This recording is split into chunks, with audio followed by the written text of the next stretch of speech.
Assalamualaikum warahmatullahi wabarakatuh. Selamat pagi anak-anak kelas 5. Hari ini kita belajar mengenai keberagaman sosial budaya yang ada pada tema 7 mengenai peristiwa dalam kehidupan. Nah, sebelum mulai kamu siapkan dulu buku catatanmu, kamu catat poin-poin penting dalam video ini. Yang pertama, keragaman sosial dan budaya. Nah, apa itu keragaman sosial dulu ya?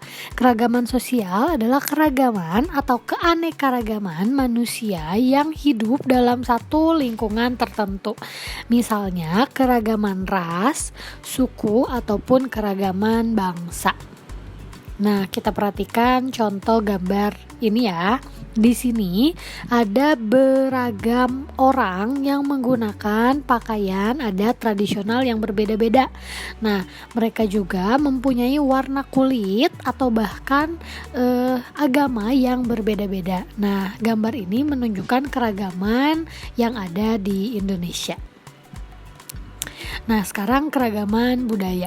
Keragaman budaya merupakan keanekaragaman hasil karya manusia atau kebiasaan yang berulang secara turun-temurun yang berlaku di wilayah tertentu. Misalnya, tarian daerah, rumah adat, atau pakaian tradisional. Nah, kalau keragaman budaya itu biasanya terjadi karena sudah adanya kejadian pada masa lampau yang berulang saat ini. Contohnya seperti tari tradisional. Misalkan tari tradisional Jaipongan dari Jawa Barat itu merupakan tari yang sudah ada sejak dahulu dan terus berulang hingga saat ini hingga menjadi sebuah keragaman budaya. Nah, sekarang faktor yang membedakan suku bangsa atau keberagaman yang ada di Indonesia ya. Di sini ada 6 poin. Yang pertama, yang membedakan itu ada nilai luhur.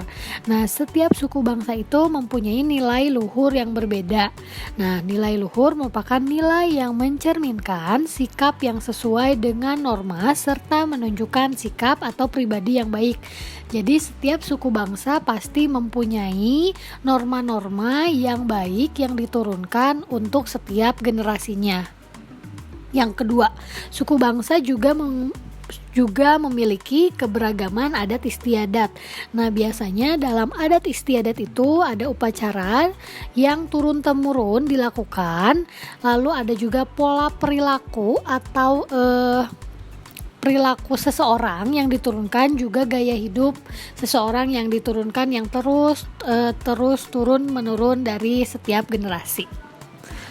Nah, sekarang kita lihat di sini ada satu contoh kegiatan, yaitu salah satu contoh upacara adat di daerah Jawa Timur, yaitu upacara pitonan. Nah, apa itu upacara pitonan? Upacara pitonan merupakan selamatan bayi yang dilaksanakan pada usia bayi menginjak umur 78 atau pitung 8 dalam bahasa Jawa, atau 8 neton atau wolung neton dalam bahasa Jawa, untuk menghitung umur bayi memasuki proses pitonan, yaitu hitungannya 35 hari dikali 7, yaitu 245 hari atau sama dengan umur 8 bulan.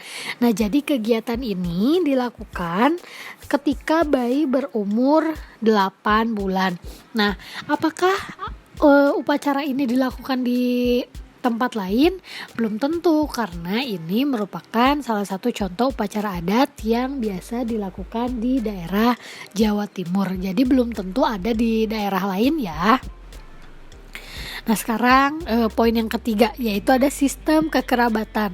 Nah, biasanya sebuah daerah juga mempunyai sistem kekerabatan atau sistem keturunan berdasarkan garis ibu. Biasanya ada di daerah suku Minangkabau, atau juga yang garis ayahnya lebih kuat, yaitu suku Batak atau keduanya. Lalu yang keempat, setiap daerah juga memiliki bahasa daerahnya masing-masing yang memungkinkan berkomunikasi dengan sesama sukunya.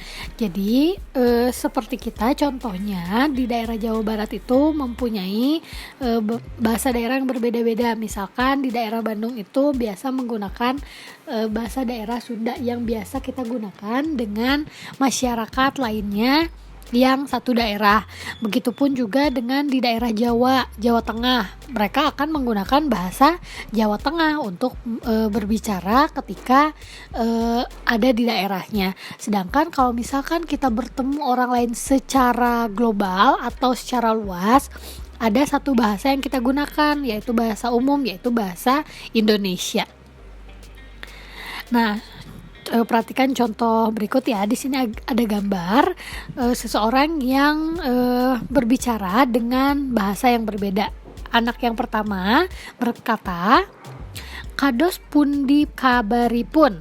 Nah, anak yang kedua bertanya, "Kumaha damang?"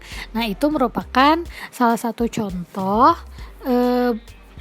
budaya yang ada di daerah kita ya. Jadi walaupun daerahnya banyak, tapi tidak harus menjadi sebuah perdebatan karena kita bisa mengatasinya dengan baik ya.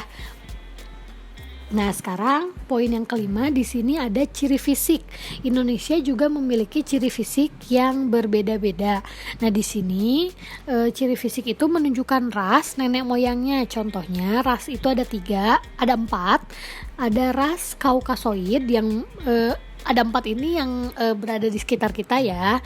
Nah, ras Kaukasoid itu adalah yang biasanya merupakan orang-orang di daerah barat yang biasa berkulit putih dan berambut pirang. Nah, kalau misalkan Mongoloid itu biasanya ras Asia, yaitu yang berkulit sipit, yang bermata sipit dan berkulit putih dan berambut hitam. Lalu ada juga ras Negroid. Ras Negroid itu yaitu yang berkulit hitam dan juga biasanya berambut keriting. Nah, kalau misalkan di Indonesia itu seperti apa rasnya? Nah, di Indonesia itu berdasarkan ciri fisiknya, masyarakat Indonesia dapat dibedakan menjadi 4 kelompok ras, yaitu yang pertama, ras Papua Melanezoid. Nah, Papua Melanezoid itu berarti berada di daerah Papua, Pulau Aru atau Pulau Kai. Nah, biasanya ditandai dengan kulit yang kehitaman, lalu biasanya rambutnya juga akan ikal atau keriting. Lalu ada kelompok ras Negroid. Antara lain ada di orang Semang di Semenanjung Malaka, lalu orang Mikopsi dan yang ada di Kepulauan Andaman. Yang ketiga, di Indonesia juga ada ras Wedoid, antara lain orang Sakai di Siak Riau, orang Kubu di Sumatera Selatan, orang Tomuna di Pulau Muna, orang Enggano di Pulau Enggano, orang Mentawai di Kepulauan Mentawai. Nah, lalu di Indonesia juga ada ras Melayu Mongoloid yang dibedakan menjadi 2 golongan, yaitu ada ras Proto Melayu atau Melayu tua, yaitu ada di suku Batak, suku Toraja, dan suku Dayak. Lalu ada juga ras keturunan Cina atau ras Mongoloid seperti yang Ibu katakan tadi. Lalu ada juga keturunan Arab, Pakistan, India. Lalu ada Kaukasoid dan sebagainya yang hidup berdampingan membaur menjadi warga negara Indonesia.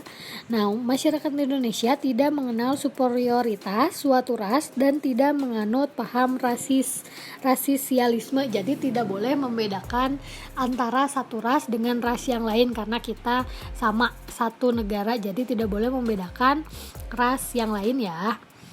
Nah, di sini ada contoh gambar-gambar beragam suku di Indonesia. Nah, bisa kita lihat di sini perbedaannya ya, dari mulai pakaian, warna kulit, dan juga bentuk fisik. Nah, di sini ada yang bermata sipit, lalu ada yang berambut ikal, ada yang berambut lurus. Nah, di sini ada 9 contoh suku yang ada di Indonesia, yaitu yang pertama ada suku Asmat, ada suku Bali, ada suku Jawa, ada suku Minang, suku Makassar, dan suku Betawi, lalu suku Madura, suku Dayak, dan juga suku daerah kita yaitu suku Sunda. Mungkin sekian yang dapat Ibu sampaikan. Sekarang kamu kerjakan latihan soal yang sudah Ibu berikan. Di situ ada soal untuk mengisi, kamu melengkapi, mencari lagi suku-suku yang ada di daerah Indonesia dari berbagai pulau. Lalu untuk tugas yang kedua yaitu kamu mengisi tabel yang masih berhubungan dengan keberagaman sosial dan budaya. Mungkin Ibu cukupkan sekian yang dapat Ibu sampaikan. Apabila ada yang ingin kamu tanyakan, yang kamu tidak paham, kamu boleh bertanya pada Ibu. Selamat mengerjakan.